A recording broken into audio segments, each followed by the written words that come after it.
వాస్తవానికి మన దగ్గరే తెలుగు రాష్ట్రాల్లోనే మంచు చలి విపరీతంగా ఉంది. మంచు బాగా కురుస్తోంది.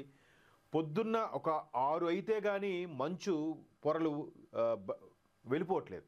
ఈ నేపథ్యంలో కనీసం ఒక 20 మీటర్ల దూరంలో ఉన్న వ్యక్తి గాని, వస్తువు గాని కనపడని అంత మంచు కురుస్తున్న నేపథ్యంలో ఢిల్లీ, అలాగే ఉత్తరప్రదేశ్ లాంటి రాష్ట్రాల్లో ఏ స్థాయిలో ఉంటుంది మంచు? పొద్దున్న 7 వరకు కూడా ఎక్కడ క్లియర్ మళ్ళీ సూర్యరశ్మితోనే కొంచెం కొంచెం మంచు క్లియర్ అయ్యే అవకాశాలు ఉన్నాయి. కానీ అటువంటి నేపథ్యంలో రాత్రిపూట బస్సులో ఈ విధంగా వెళ్తున్నప్పుడు మేబీ మంచు వల్ల సరిగ్గా ఇదవ్వడం, మంచు ఫోకస్ లైట్ సరిగ్గా యుటిలైజ్ చేసుకుపోవడం, డ్రైవర్ అప్రమత్తంగా ఉండకపోవడం చాలా అంటే ప్రమాదానికి దానికి సింపుల్గా మనం విధిరాత అని చెప్పొచ్చు. కానీ ఇక్కడ ఒకసారి ఆ ఘటన చూస్తే ఢిల్లీ ఆగ్రా ఎక్స్ప్రెస్ రహదారిపై బస్సుల్లో మంటలు చెలరేగి 4 మృతి.